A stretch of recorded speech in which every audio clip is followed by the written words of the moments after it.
Bueno, porque hoy es el martes 22 de marzo del 22. Estamos transitando, creo que nuestro tercer encuentro del año y vamos a retomar esta década de finales de años 50 y comienzos de años 60 en Israel, que es lo que estamos estudiando este año.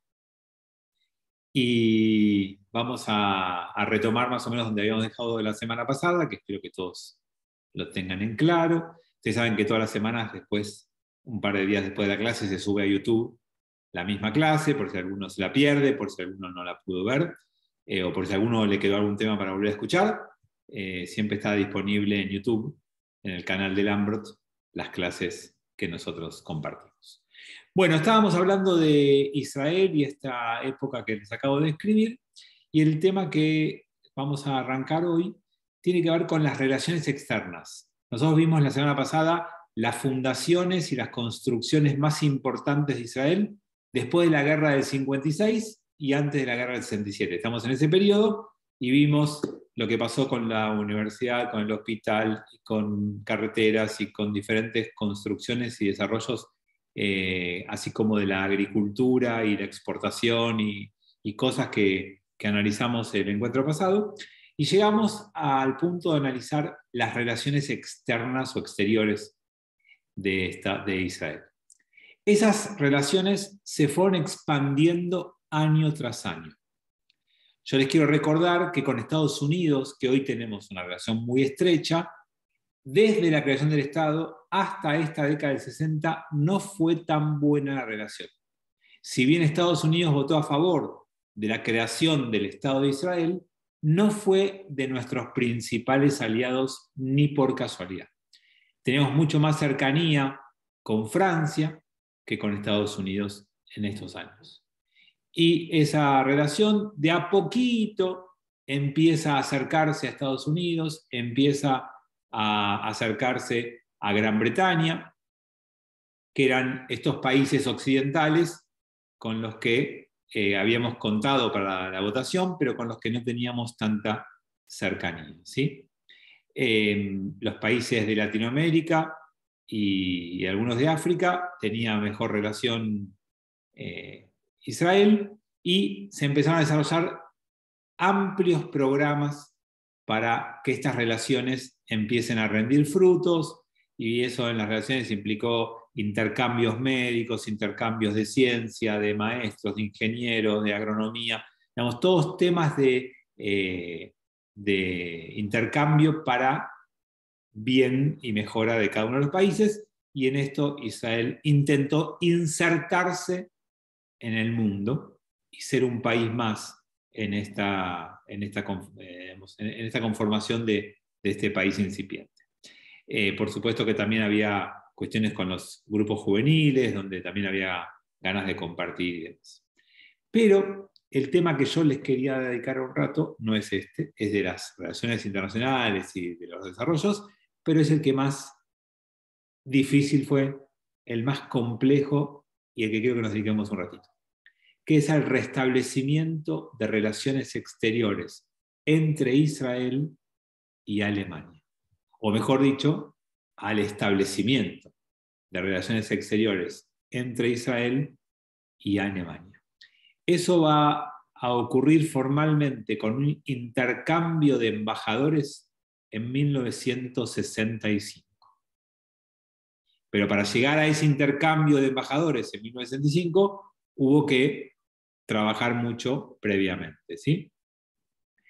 Había una reticencia del pueblo judío de construir vínculo con Alemania. Y eso es por razones más que obvias. No hace falta ni explicar que había motivos y razones de sobra para esta situación, y la normalización de relaciones y la construcción de relaciones tropezó con mucha controversia y oposición en Israel. Y fue muy difícil que esto se logre, y quiero analizar algunas cosas de todo esto. En Alemania estaba Adenauer, que me imagino que habrán escuchado nombrar, a Konrad Adenauer, estaba como canciller y era el que entendió algo. para Adenauer, que Alemania pueda reconectarse con Occidente y empezar a ser aceptada nuevamente como un país en Occidente, necesitaba imperiosamente el perdón de Israel. No es ninguna novedad que los países no actúan por emociones, sino por intereses. Alemania tenía mucho interés en tener un vínculo con Israel porque entendía que ese vínculo con Israel era el perdón de Occidente que tanto necesitaba. Y era empezar a normalizarse una vez más con Occidente. Darle legitimidad y aceptación. Eso fue lo que entendió Alemania. Pero además entendió algo más. Y eso lo pueden ver hasta el día de hoy. Entendió que la única posibilidad de dejar atrás lo que había pasado era ponerlo sobre la mesa, discutirlo, pedir perdón y reparar. No quiero empezar a discutir si es posible este perdón o no, porque no estamos hablando de algo, de una clase de filosofía estamos hablando de una clase de historia. Entonces, Alemania entendió que tenía que poner el tema de lo que había pasado con el nazismo y con la Shoah sobre la mesa de Alemania, reparar y pedir perdón. Si ustedes van hoy a la mayoría de los países europeos donde ocurrió la Shoah, no van a encontrar a un gobierno activo mostrando en sus calles y en sus museos y en su comunicación visual una gran responsabilidad en lo ocurrido. Ustedes van a Alemania y van a encontrar todo eso en las calles céntricas del país. Van a encontrar carteles y museos y todo tipo de exhibiciones públicas que hablan de lo que ellos hicieron. Y eso, acompañado por el perdón de Israel, era lo que buscaba Alemania para dejar atrás la Shoah. Claro, del otro lado estaba Ben Gurión, como primer ministro de Israel, y Ben Gurión tenía un dilema clave. A Ben Gurión le servía, a Ben Gurión pensando en los intereses de Israel, no personales, le servía la inversión alemana que podía llegar para reparar justamente sus crímenes. Pero por otro lado, tenía cientos de miles de refugiados que combatían tremendamente esa posibilidad. Entonces, en la década del 50 se van a establecer unos fondos de reparación de la República Federal de Alemania.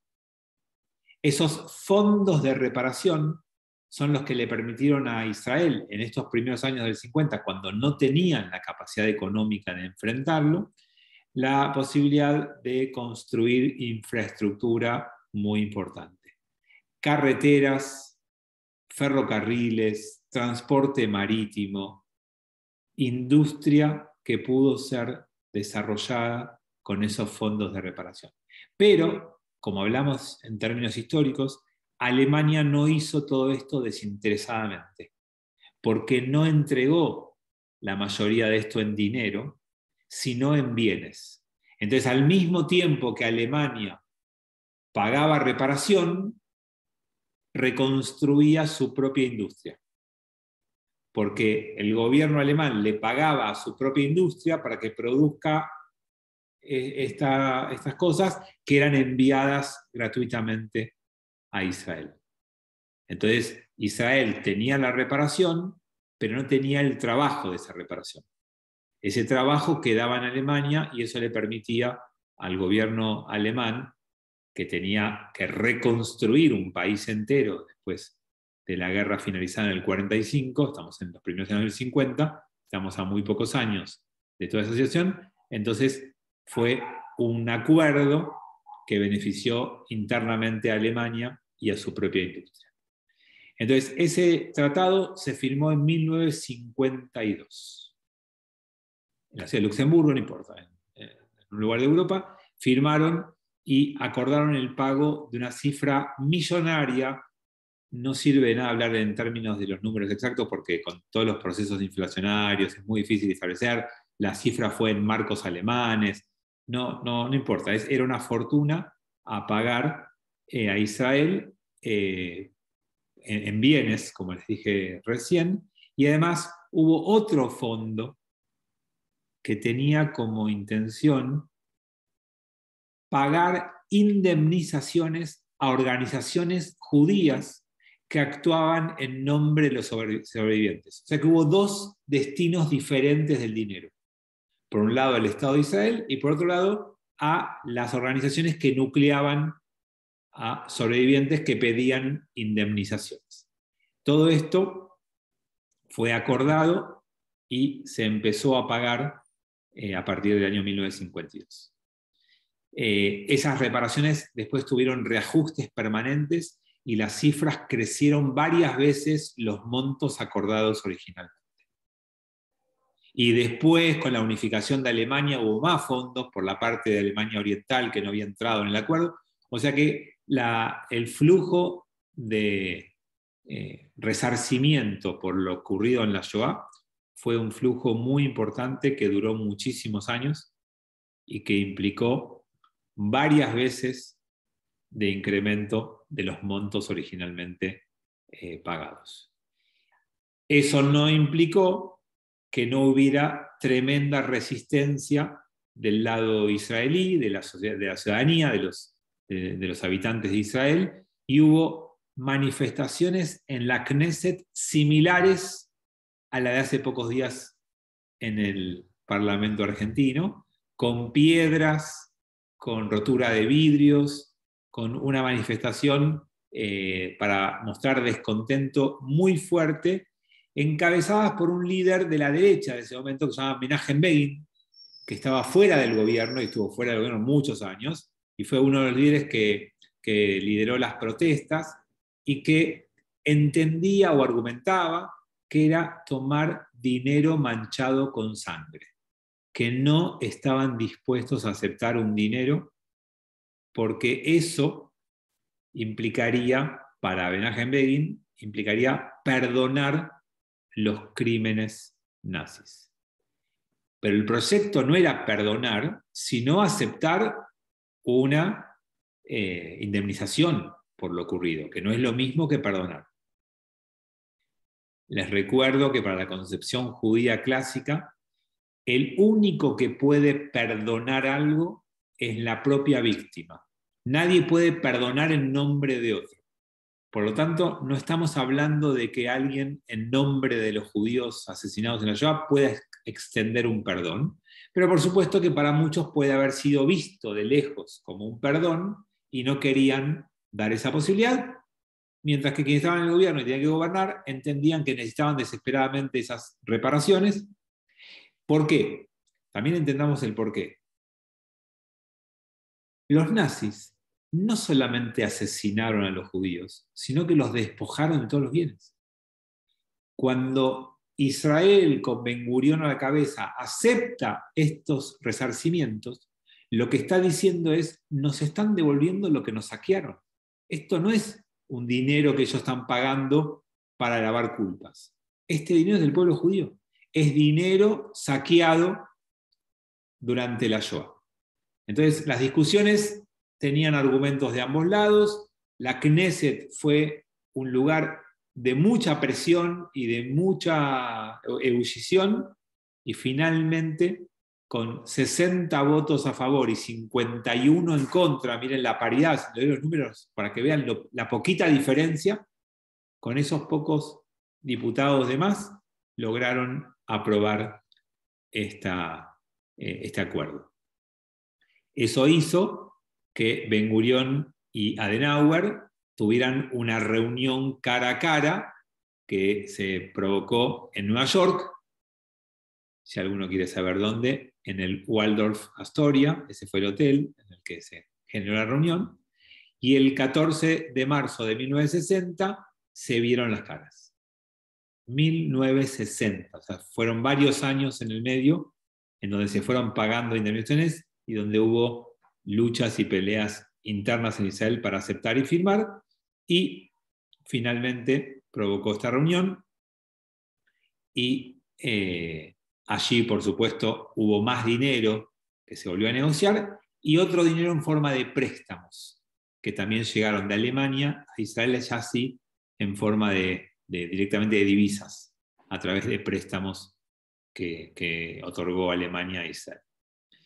Entonces, nada, hay especulaciones de todo tipo de cómo fue esa reunión, de qué fue lo que pasó, de cómo fue el encuentro, de qué hablaron y demás, pero sepan que, aunque sea que ese encuentro selló un cambio en la postura entre Israel y Alemania, de ahí en adelante para siempre. Fue un punto bisagra. Ese momento transformó hasta el día de hoy las relaciones entre Israel y Alemania en relaciones excelentes, que hasta el día de hoy se mantienen así.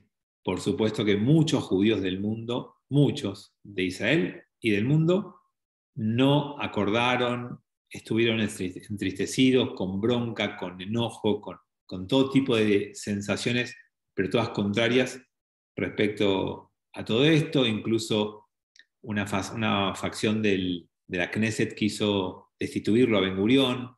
¿Se acuerdan que yo les conté el sistema de gobierno, creo que fue la semana pasada?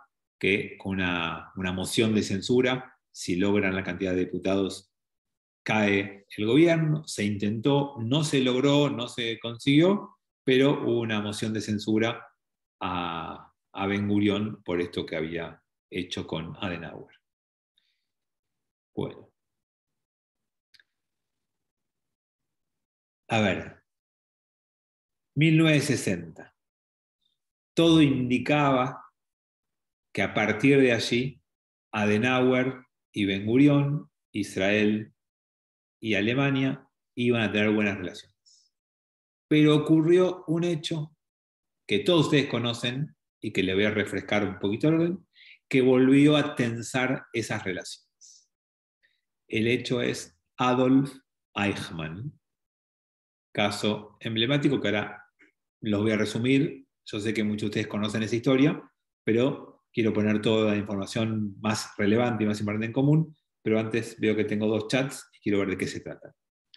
A finales de los 50 empezaron a indemnizar a los judíos o recién en los 60 iniciar relaciones, y recién en los 60 iniciar relaciones diplomáticas. Sí, por eso dije que en el 65 fue el intercambio de embajadores, en el 60 fue la firma del acuerdo, fue todo un proceso.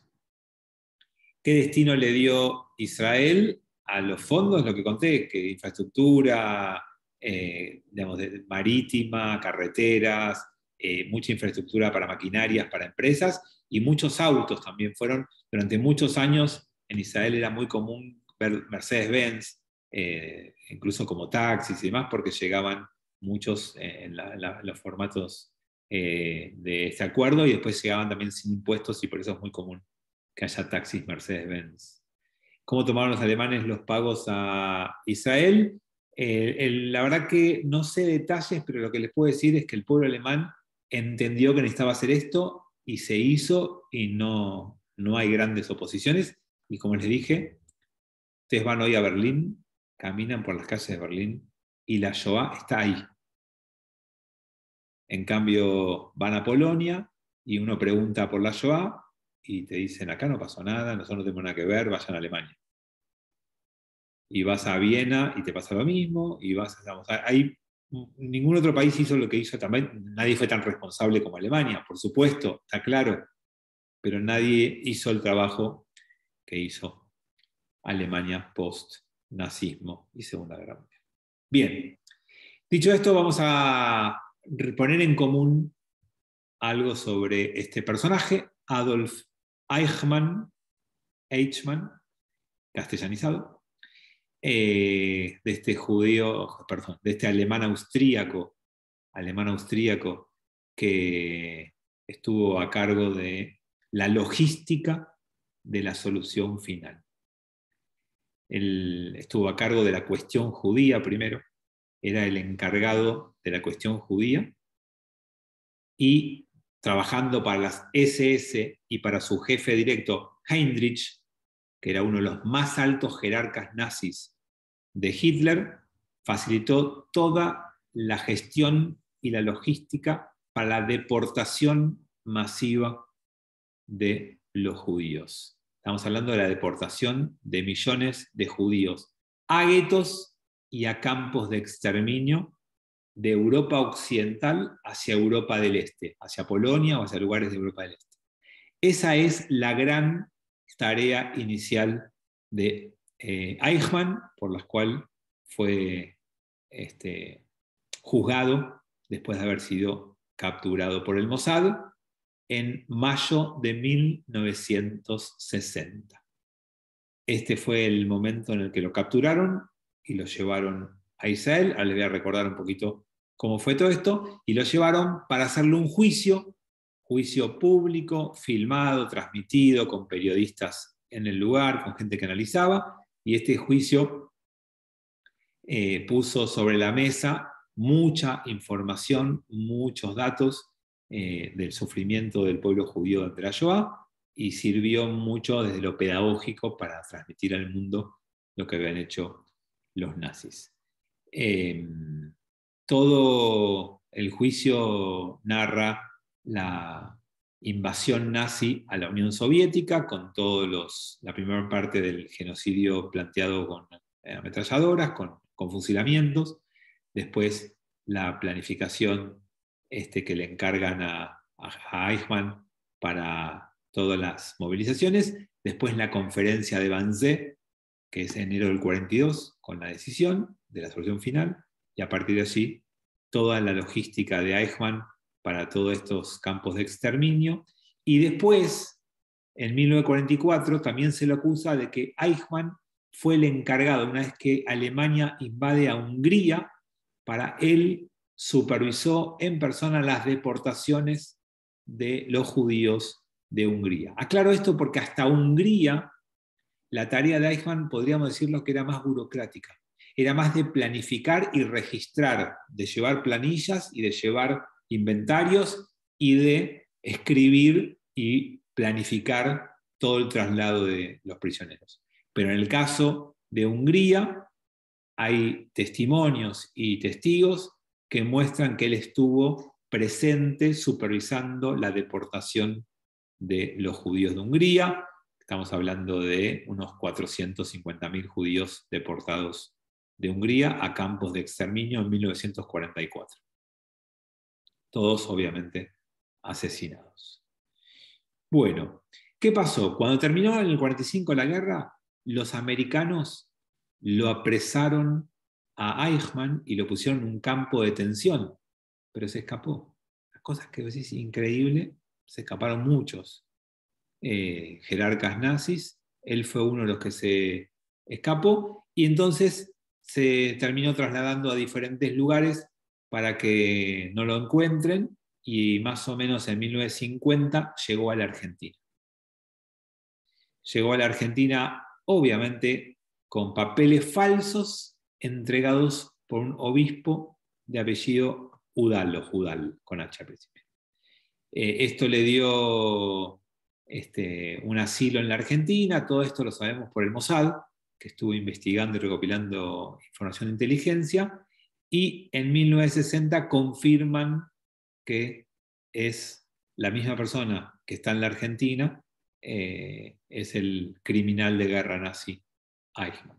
Entonces llega un equipo del Mossad y del Shin Bet, del Servicio de Inteligencia de Israel, que lo va a capturar para llevarlo y juzgarlo en la tierra de Israel por crímenes de lesa humanidad. Eso no prescribe y obviamente siempre se puede juzgar a los asesinos de esta manera.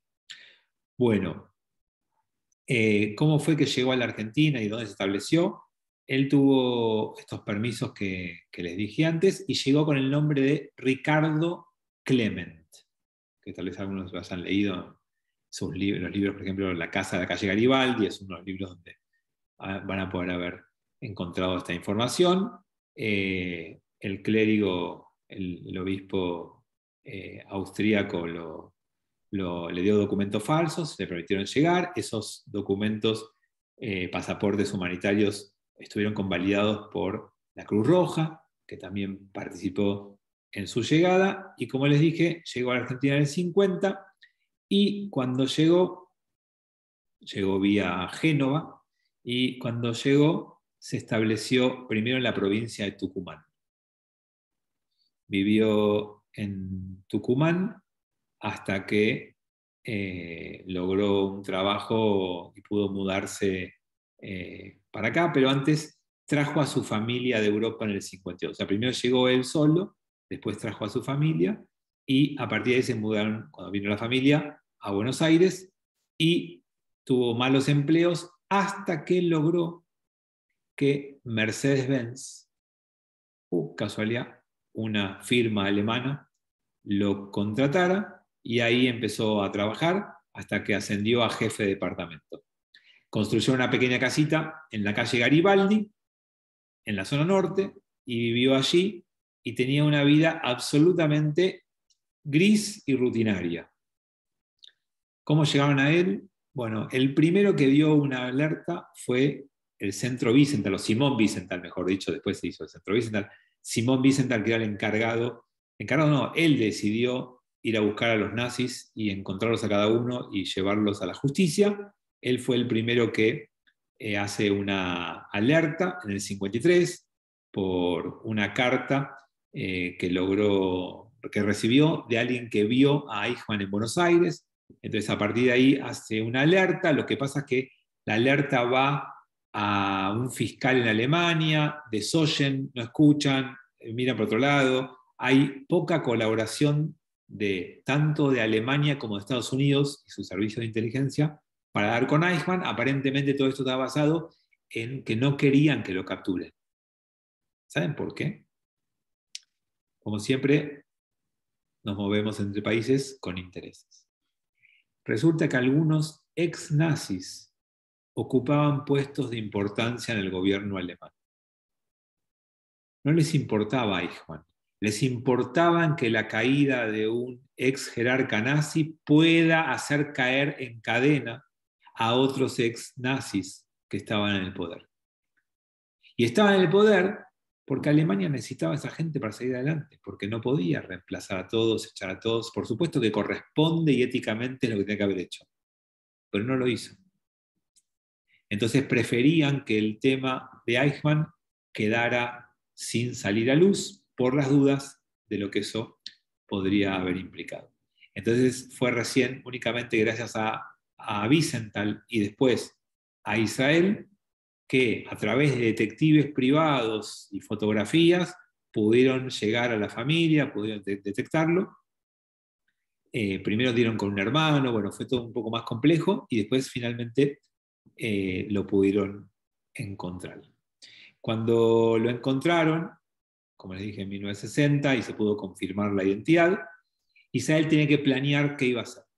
Ya sabía que las solicitudes de extradición en la Argentina no funcionaban. O sea, además de no tener apoyo ni de Estados Unidos ni de Alemania, tampoco iban a tener apoyo en el gobierno argentino. Entonces decidieron que si pedían una extradición no iba a ser solicitada. Por lo tanto, Ben Gurión toma la decisión de secuestrar o de capturar y llevar a Israel a Eichmann para juzgarlo.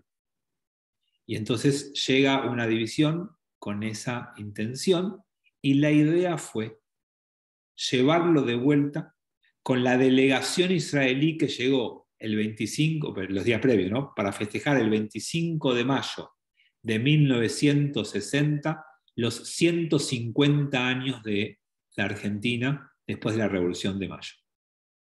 Entonces, aprovecharon la delegación israelí que vino para esos festejos, lo capturaron unos días antes, lo tuvieron secuestrado unos días, lo drogaron, lo vistieron con un uniforme de mecánico, de los que reparaban los aviones, y lo llevaron con ese uniforme al avión, con el avión que volvía después de los festejos de aquí de la Argentina. Es bastante interesante la captura porque lo siguieron durante varios días, sabían que era totalmente rutinario, se tomaba el mismo colectivo todos los días, volvía a su casa al mismo horario y justo el día que habían elegido, que creo fue el 11 de mayo, pero no me acuerdo exacto, si no recuerdo mal es el 11 de mayo de 1960, el día que eligieron para capturarlo no llegó en el colectivo, por alguna razón llegó uno media hora más tarde. Estuvieron a punto de abortar la misión, pero finalmente media hora después llegó en el colectivo, lo abordaron allí en la calle, lo subieron a un auto, pusieron la alfombra arriba, lo secuestraron, lo llevaron, lo tuvieron, como les dije antes, en diferentes lugares para que no haya posibilidades de que lo capten, de que lo recuperen, y finalmente drogado o dormido, no sé, que le pusieron, algo le pusieron. Creo que lo hicieron escuchar un par de clases mías y ahí lo dejaron drogui, y así lo llevaron a la tierra de Israel, a donde decidieron hacer un juicio ejemplar. No querían simplemente matarlo, querían que se haga un juicio para que toda la información pueda quedar claramente expuesta, y a partir de allí lo pusieron en una cajita de cristal, alguno tal vez vio las imágenes, y lo juzgaron. Algo más interesante que pasó en esa fecha, en esa época, es que había información de que tal vez Mengele también estaba en la Argentina. Y la misma unidad hizo algunos intentos de localizarlo, y en un momento bisagra hubo que tomar una decisión. O arriesgaban a que se descubra que estaban acá capturando a Eichmann y lo hubieran tenido que entregar a las autoridades argentinas mientras iban también por Mengele, o aseguraban a Eichmann, y cuando lo aseguraban a Eichmann, Mengele iba a desaparecer, porque cuando trascendiera que se llevaron a Eichmann de Argentina, Mengele se iba a esconder e iba a desaparecer. Bueno, optaron por pájaro en mano. Entonces se quedaron con Eichmann y dejaron de perseguir la pista de Mengele hasta que tuvieran a Eichmann seguro en Israel, y cuando eso ocurrió, obviamente ya no había forma de rastrear a Mengele. Así que esa fue otra de las decisiones tremendamente difíciles que hubo que tomar en ese momento, y se tomó y se eligió por esa opción. Esperen que ahora de vuelta tengo unos chats para ver qué dicen. ¿Por qué no se hizo lo mismo con Mengele? Justo Gaby Heine me preguntó lo que acabo de contar. Esa fue la razón. La razón fue no arriesgar a la captura de Eichmann. No hubo posibilidad de trabajar los dos equipos en paralelo al mismo tiempo. Mientras se encontraron a Eichmann, habían estado averiguando un poco sobre Mengele, no estaban tan cerca de él, y cuando pasó esto se priorizó llevarse a Eichmann que perderlo. Porque si hubieran ido por Mengele y el gobierno argentino descubría que lo tenían capturado a Eichmann, tenían que haber entregado a la justicia argentina y se termina. Una vez que está en la justicia, no hay extradición a Israel, no hay nada. Sí, Eva, llevó varios años, no es que lo descubren, empieza a haber evidencias de que podría estar en la Argentina, eso lleva a investigar, como les dije, se contrataron investigadores privados, no hubo apoyo de ningún servicio de inteligencia externo, por eso llevó tiempo, pero finalmente fue, por suerte, capturado hoy en día. Bien, tal vez lo más interesante es que cuando llegó a Israel finalmente llegó una noche y al otro día Ben Gurión lo anunció en el Parlamento. O sea, fue todo muy rápido, y eso sabía que iba a ser así, y por eso no había muchas chances de ir por Mengele. Y cuando todo se dio a conocer, la llegada de este avión de Israel con Eichmann o Eichmann allí con ellos, y la noticia en la Knesset, todo esto generó un revuelo a nivel mundial muy complejo. Y en la Argentina especialmente una ola de antisemitismo. Los grupos Tacuara, de aquel momento, los deben recordar, de la década del 60, tomaron esta noticia para generar antisemitismo, la Argentina llevó el tema al Consejo de Seguridad de las Naciones Unidas. Quiso hacer de esto un caso para acusar a Israel y para denunciarlo y que pueda ir las cosas para atrás. El Consejo de Seguridad de las Naciones Unidas trató de negociar entre Israel y la Argentina para que eso no pase. No hubo grandes avances con las negociaciones, y entonces la representante del gobierno israelí era Golda Meir. Ahí lo que dijo Golda Meir es, acá no hay un tema israelí, hay secuestradores que eran personas particulares, no eran agentes del Mossad, no eran personas del gobierno israelí. Quiso defender la causa como individuos particulares que llevan a cabo esta violación de la ley argentina y son culpables. Si ustedes se encuentran esos secuestradores, son culpables, pero Israel no tiene nada que ver. Por supuesto que no consiguió mucho con esto. El Consejo de Seguridad sacó una resolución que decía que Israel había violado la soberanía argentina y tenía que hacer una reparación de todo esto. Porque lo del Consejo de las Naciones Unidas de Seguridad lo veta Estados Unidos, pero el órgano más masivo de la ONU lo decretó. Entonces hubo un tiempo donde las relaciones eran muy tensas, donde hubo muchas negociaciones para establecer cómo reparar esto que Israel había hecho y había violado la soberanía argentina. Y finalmente, después de unos años, se llega a un acuerdo y se da por finalizado el incidente, la disputa. Y lo más importante, eso no debía opacar, no es opacar la palabra, no debía darle argumentos al defensor de Eichmann de que no lo pueden juzgar en Israel porque fue capturado de una manera no legal. Hay que tener cuidado, digamos, en la legalidad de las cosas. ¿Vieron como los policías o los detectives juntan las pruebas de un juicio? Hace que esas pruebas sean válidas o no sean válidas. Cuando la forma de juntar las pruebas no son válidas, las pruebas se anulan. No sé si saben eso. En un juicio no tienen valor. Entonces también hubo bastante miedo con esto. Por suerte el fiscal general de Israel declaró que no estaba en duda la captura como una forma de invalidar. Obviamente era un caso muy especial. Y hoy sabemos también que la captura causó una alarma tremenda en Alemania y en Estados Unidos, por lo que les conté antes de todo lo que podía haber salido de esto, y además porque en ese momento era plena Guerra Fría y no le servía a los intereses de nadie que Eichmann apareciera.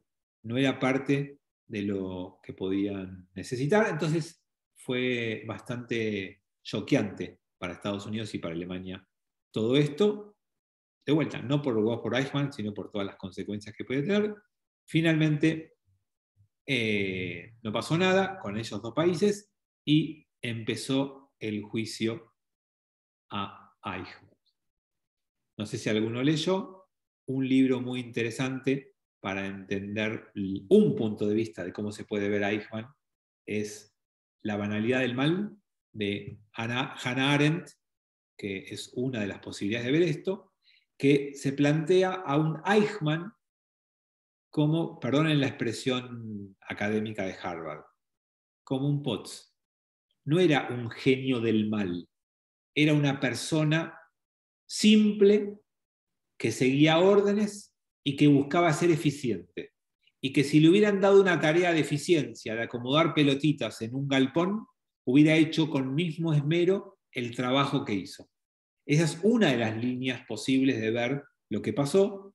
Por eso el libro se llama La banalidad del mal, como alguien insignificante que provocó un mal enorme, pero no con maldad, sino por obediencia y por simpleza. Y por otro lado, tenemos la otra línea, en la que yo me inscribo más que en esa, no compro esa, en donde Eichmann era plenamente consciente de lo que había hecho, sabía perfectamente que estaba exterminando a un pueblo, y en esa búsqueda de exterminar a un pueblo, hizo lo que tenía que hacer y lo hizo consciente. Por supuesto que lo hizo con típico enfoque alemán de seguir las normas, las reglas, ser eficiente y demás, pero no justifica nada lo que él hizo, esas posibles órdenes que recibe.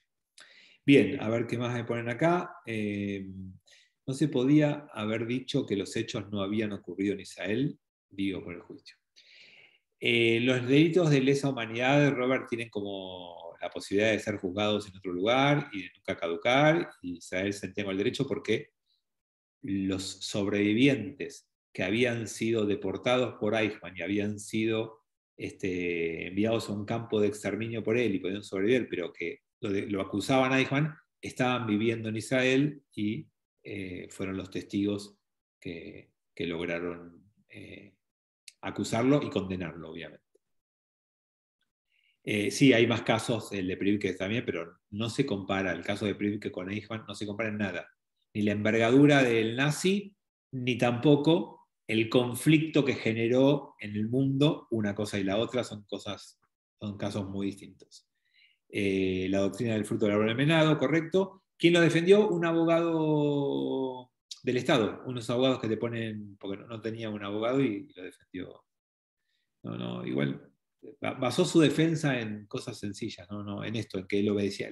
La línea de su defensa era: yo obedezco órdenes, yo no soy el culpable, yo no decidí, yo simplemente obediencia de vida.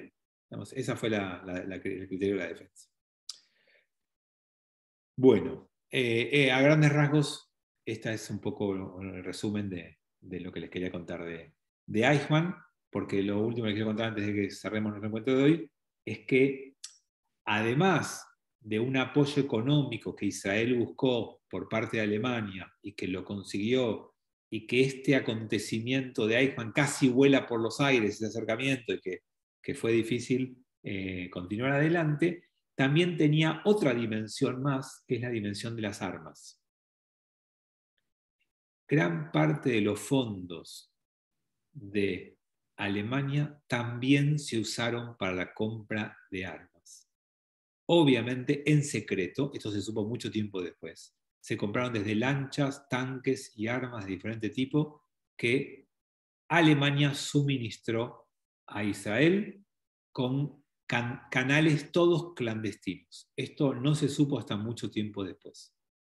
Y de hecho, hasta el día de hoy hay muchas cosas que todavía no se saben. Pero ya hay informes de servicios de inteligencia de Estados Unidos donde en el 2006 garantizan este suministro de armas de Alemania que jugaron un rol súper importante en el poderío militar de Israel en la guerra del 67, la del 73 y la del 82. Guerras que ya estudiaremos en nuestro espacio: la del 67 los 6 días, la del 73 la Yom Kippur y la 82 es Operación Paz para Galilea. Esas 3 guerras Israel las peleó con, en parte, armas alemanas. También, cuando Israel tenía conflicto con los árabes, capturaba armas. Y las armas de los países árabes eran rusas. Y esas armas rusas capturadas por Israel eran claves para la inteligencia de Occidente para saber qué nivel de desarrollo tenía Rusia en las armas. Entonces, Israel, a cambio, brindó toda esa información y todas las armas capturadas que fueron de información clave en la Guerra Fría para Occidente. Eso también ocurrió en toda la década del 60. Uno de los que negoció parte de estos acuerdos fue Shimon Peres, Zichrono Libraja, que tenía el rol de ministro de Relaciones Exteriores y trabajó mucho de estos acuerdos durante estos años. Quiero cerrar el encuentro de hoy con algo que a mí me impactó mucho, no lo sabía, y preparando la clase de hoy lo leí, no lo sabía, y quiero que le presten atención porque me pareció, capaz que ustedes todos lo saben y era yo solo que no lo sabía, pero me pareció muy interesante. Resulta que hay una operación de un programa israelí de alto secreto, se llamó Operación Sansón, que implicó la construcción de la bomba atómica en la década del 60. Y siempre se dijo que esa bomba atómica que construyó Israel en 1960 fue con mucha ayuda de Francia. Lo que hoy sabemos es que en esos años Israel le solicitó un préstamo de 630 millones de marcos, o no sé, no importa, una cifra enorme de marcos alemanes, una cifra pedida a Alemania para una planta de ¿cómo se dice? Para no sacar la sal, desalinización, ahí me salió, del Negev, de las aguas del Negev. Había una planta para hacer eso con energía civil, con energía nuclear, para en el Negev, para esa planta, y esa planta nunca se construyó.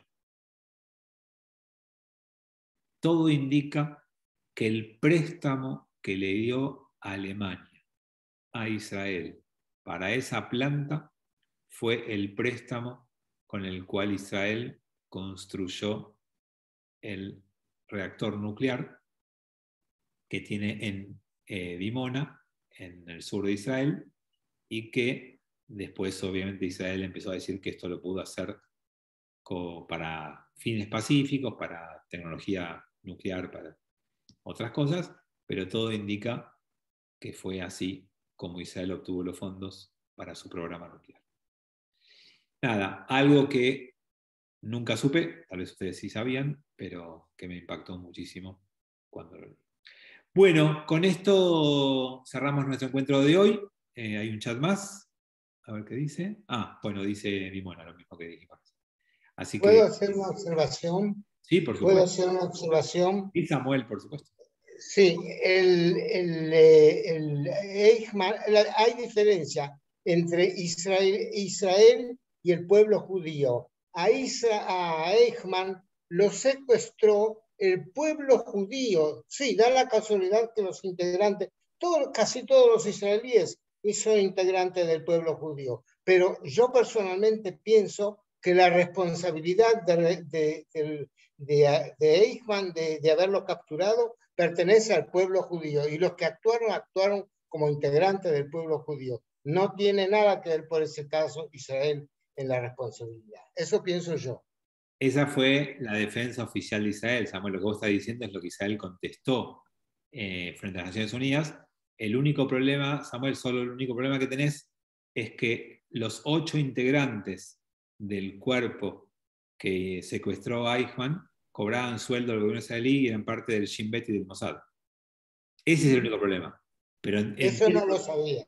Eso no lo sabía. Por eso, lo que vos decís es lo que Israel contestó Golda Meir en las Naciones Unidas. Dijo, estos son judíos, son particulares, ella los llamó particulares, pero en la misma idea que vos dijiste, no fue el gobierno. Pero hoy sabemos que fueron agentes del Mossad y del Shin Bet pagados por Israel, y además usaron la estructura del país, que es el avión israelí que vino a los festejos a traer.